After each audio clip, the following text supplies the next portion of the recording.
Good morning, and coming to you live, and when I say live, I mean that we are live, but we're not actually live. I'm recording this, so, these are the jokes. All right, on January the 16th, 2025, I have with me today Becky Drummond. Becky Drummond, where are you from?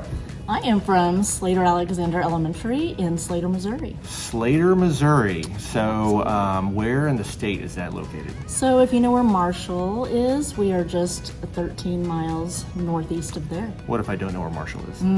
Just go straight up 65 highway. Okay. In between Kansas City and Columbia.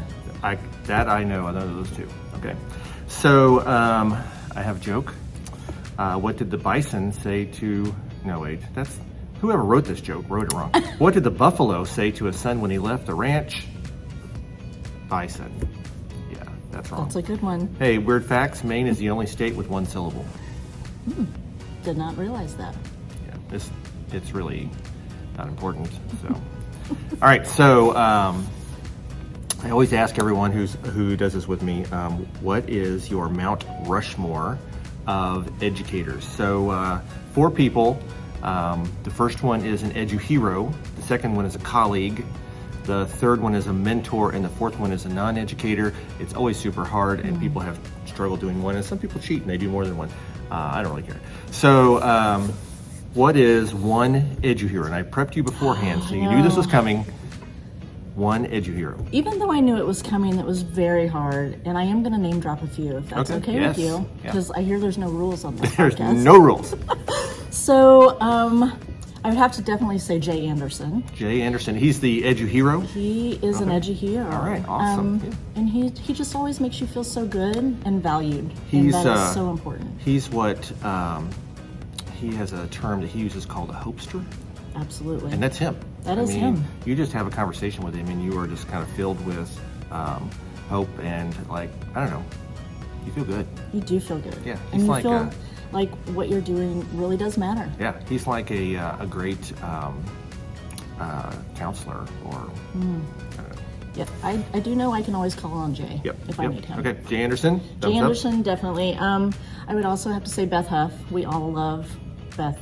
Beth Huff. She inspires me. Okay, so edu-hero part 2. All right. I'm going to do one more because I'm a rule breaker. Wait, Beth Huff. Yeah. And Beth Huff is currently the principal in Capital City High School. She used to be an elementary person. Then she went over to the dark side. Middle school. She went to middle school and then high school. She keeps working her way up the ladder. Pretty soon she'll be working at a college or something. So why would Beth be an edu-hero? I just feel like she's so down to earth, and she has wonderful ideas that I have stolen, because that's what educators do. Same. And I've used those with my staff and my students, and she just makes you feel good. Yeah, awesome. Yeah. Okay. And you said you had one more. A third edu-hero. Beth Whitaker. Beth Whitaker, yeah. Beth Whitaker. She's just wonderful. She is wonderful. And I know she was your teacher. At one time. Actually, so she was my teacher in 5th grade, but even now, she's a teacher. Yeah. I mean, always. She is fantastic. Always. So, I cheated. Sorry. There's 3. Well, I have 3 more categories to go through. I do. All right. I can do it. A colleague. So my colleague is a group, and that is my Women in Leadership. Again, with breaking the rules. I know, I'm a rule breaker. Great. I'm sorry. My Women in Leadership group has just really brought joy to my heart. And I know, we have a group text that we lift each other up all the time, every day, and they're my people. Yeah. We talked about that group when Jenny Hayes was on here. And it's a group started in Missouri. Jay encouraged them to start it here in Missouri. They had a chapter here. It's a national thing, right? Yes. And so, if you are not part of that group, you need to be a part of that group. Absolutely. Yep. Absolutely. My mentor is Dr. Sarah Marriott. She was the principal in Slater that I studied under and took her place, and she is now assistant superintendent in Liberty. Oh, okay. So, she's moving on up. She's a great friend as well. And she was your mentor. She was my mentor. And then, of course, my non-educator would have to be my family as a whole. Yeah. Because they're super supportive, and I can't do what I do without them. Oh, my gosh. I mean, they have to give up so much of you so that you can do your job. Absolutely. So, yeah. Hey, what's the? I just added this because I was doing like some upcoming events, and so this is off the cuff. Becky did not know this was coming. Oh no. What is the weirdest thing or the craziest thing that's ever happened to you as principal? And I mean, I know you've had some crazy stuff this week, but is there? I mean, what do you got? I have a few, but I think the craziest would be when I was first year principal. I had a gentleman that, I can't make this story up, rode across the school lawn on his lawnmower and hijacked a school bus. And my PE coaches had to take him down in the school bus. So I didn't quit after that, so that's a good sign. So he rode across your lawn, like what, on a lawnmower? On a lawnmower, and then he got on a school bus. Yep. And was gonna what, go for a joyride? I don't really know what he was going to do. He was kind of speaking out of his head. So he's speaking in tongues. Speaking in tongues, my and yeah. Luckily, there was only 2 students that had just gotten on the bus, and my PE coaches came right in. 2 students on the bus. Yep. They're probably traumatized for life. Absolutely. They're probably telling this story to people right now. They're like, "You remember that time?" You remember that? Yes. Right. So good times. That's a crazy one. Quote of the day. It's one of the characteristics of a leader that he not doubt for one moment. It's one of the characteristics of a leader that he not doubt for one moment the capacity of the people he is leading to realize whatever he is dreaming. And it comes from Benjamin Zander. I'm really struggling with the talking today. Okay. Do you know who Benjamin Zander is? Yes, I've heard of him. He's a musician, like he's a composer, right? Okay. And he did a TED Talk, and I use this TED Talk all the time because he has lots of little nuggets like that. He talks about how, as the conductor, I mean, basically all of your power, all of your leadership comes from being able to draw out of people the sounds and whatever you need for them to make a beautiful piece of music. So. All right, so today we're going to talk a little bit about tradition. And before we start, I have to say that I use this book from one of my edu heroes, Joe Sanfilippo. Yes. It's also by Jeffrey Zuhl. I don't know as much about Jeffrey Zuhl, but Joe Sanfilippo is fantastic. It is called Crafting the Culture, and it has it's almost like a daily devotional, and it has a reflection for like each day. And I mean, I don't know how many there is. There's a bunch of them, 45, 44, something like that. Anyway, one of them he has in here is on tradition. And so when you said tradition, I pulled this book out because I knew that there would be some good stuff on it. So, all right, tell me about tradition.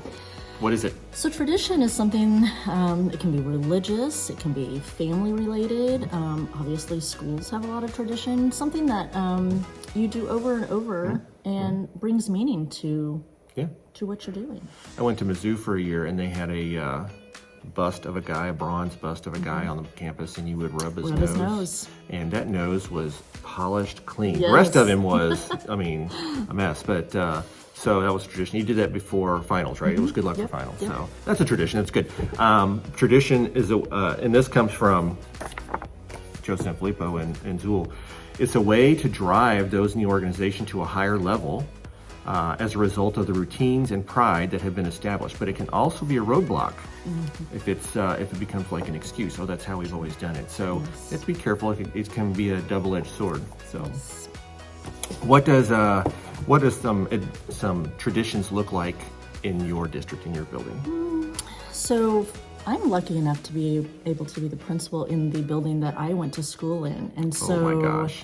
Tradition to me is pretty special. Yeah. I'm trying to keep some of those traditions that were special to me. So how many years have you been in this building? I've been there 25 years as an educator, principal. Yeah. But and then you went to school there? I went to school there my whole life. Yeah. Wow. Okay. So what do you got? What are some traditions later? So my most famous special tradition that even my staff and students know is at Christmas time.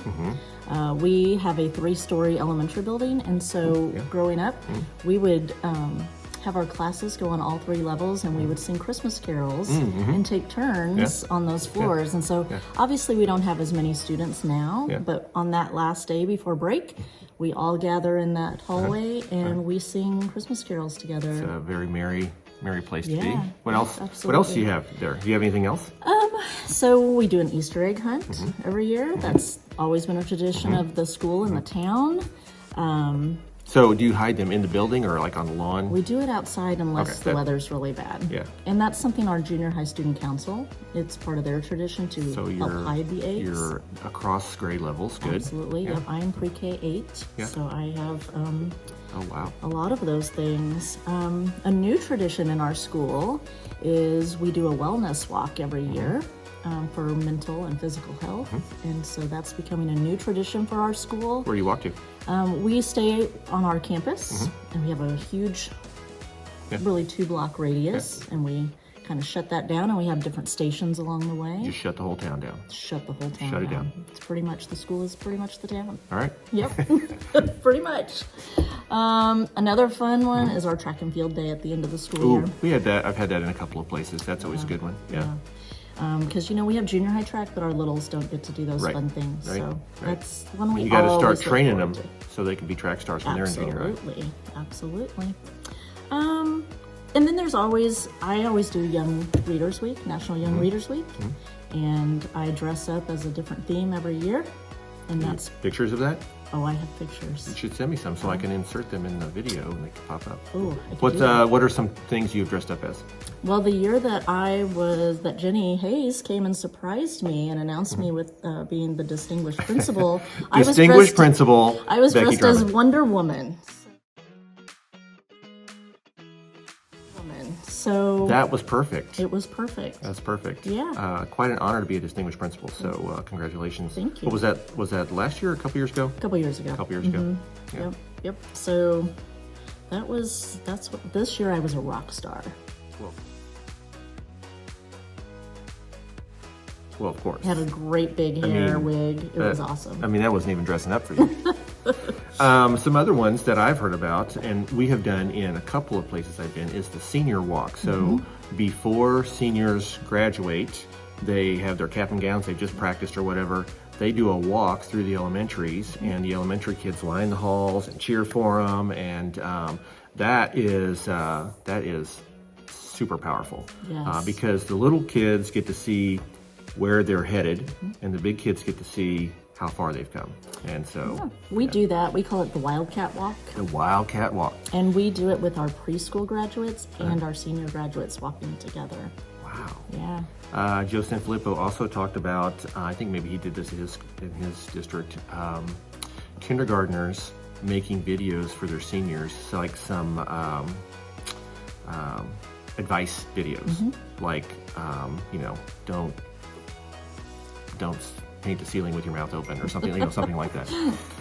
So creating tradition that connects kids and staff members in schools to those who came before them is a great opportunity to support our work, while also keeping the public connected to the school, also from this book. All right, how do I do it? How can you create those? Just do it? Just do it. Like you said, though, it can become a roadblock as well. Yeah. So sometimes quietly you have to phase those out. Let things die out, yeah. Yeah.